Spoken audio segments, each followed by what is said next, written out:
Oke, yo, kembali lagi di channel gue. Di kesempatan kali ini gue bakal nge-review film yang cukup unik dan menarik yang berjudul 127 Hours atau 127, bikin sedemikian rupa mencekam dan memiliki klimaks dan ending yang sangat bahagia. Di adegan pertama kita lihat seorang pemuda, sebut saja John. Dia sedang camping di salah satu tempat di Grand Canyon, tepatnya di hari Sabtu. Seperti biasa, pemuda ini sangat hobi berpetualang dan bersepeda mengelilingi Grand Canyon. Hobinya ini didapatkan sejak dia masih SD. Lebih tepatnya dia lebih suka berpetualang dengan mendokumentasikan setiap kegiatan dengan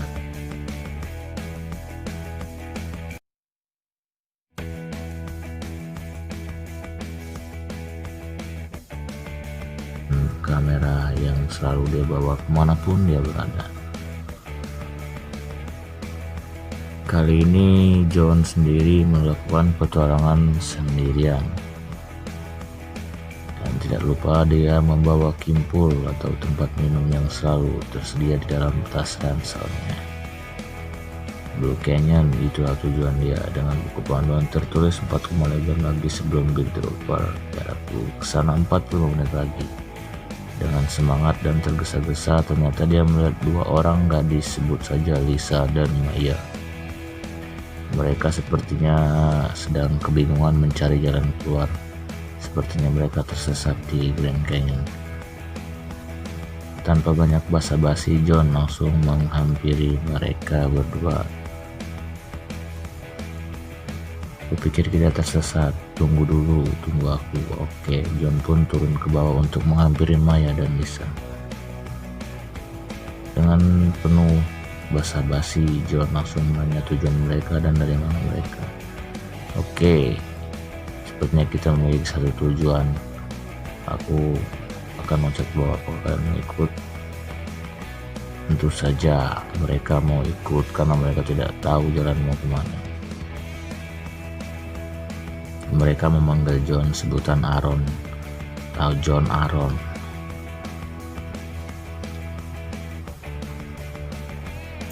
Sebelumnya mereka sedikit ragu untuk mengikuti Aaron untuk terjun ke bawah, namun melihat pemandangan di bawah sepertinya boleh juga tuh nyemplung. Dia anak nakal, kau anak nakal, gitu kata mereka. Ayo turun aja ke sini, percaya padaku, percaya padamu, akan kubunuh kau. Sudahlah, kau menyukai ini. Ayo, itu benar kayak di iklan Sprite.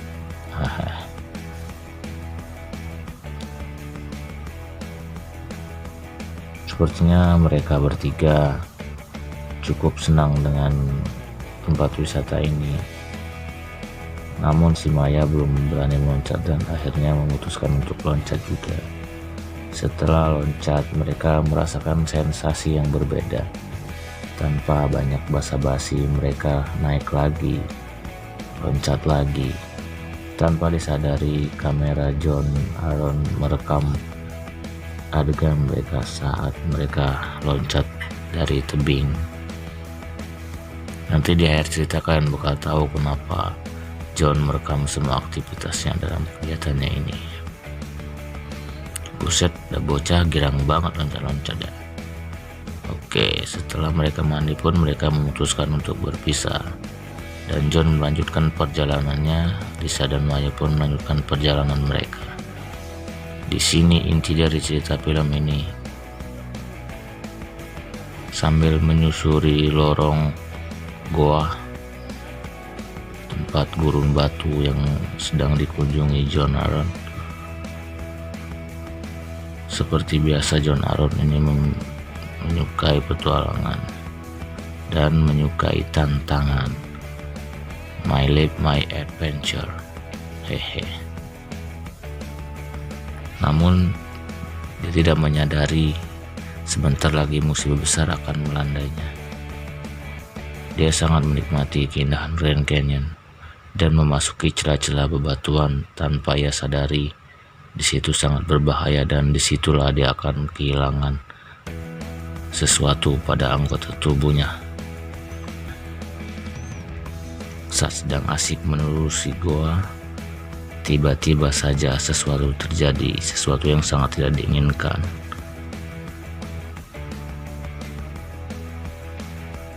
John terjepit di antara dua batu yang dia tidak tahu apa yang akan terjadi setelah batu itu jatuh.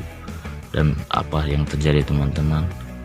Tangan John Aaron terjepit selama 127 jam, kurang lebih sekitar 5 hari. Untuk teman-teman, manusia itu bisa bertahan sampai 5 hari, maksimal sampai 6 hari ya, tanpa makan, dengan sedikit bantuan air mungkin. Di sini John kebingungan, tangannya terjepit batu yang sangat besar dan pisaunya pun jatuh, teman-teman. Memang sungguh malang sekali nasibmu, John. Namun dia tidak kehabisan akal, menggunakan 1000 cara untuk mengambil pisaunya kembali. Pisau inilah yang akan digunakan untuk menyelamatkan hidupnya. Namun apalah daya, pisaunya sudah jatuh di tanah. Namun dia tidak menyerah begitu saja. Dengan menggunakan berbagai cara, akhirnya dia pun dapat menggapai pisaunya.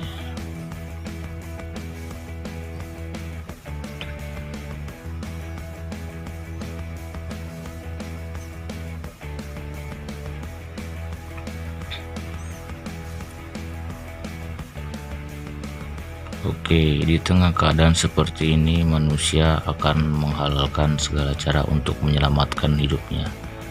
Dia akan melawan rasa rasional yang ada dalam otaknya, dan bahkan dia tidak akan segan untuk bersikap seperti binatang, bahkan untuk menyakiti dirinya sendiri bisa dia lakukan. Dan ini terjadi sama John Aaron. Dia sudah putus asa, bagaimana cara dia menyelamatkan diri. Mungkin dia berpikir akan memotong tangannya untuk bisa keluar dari jebakan batu ini. Namun dia masih mencari usaha yang lain. Dia mencoba melemparkan tali untuk menarik batu ke atas, namun semuanya sia-sia.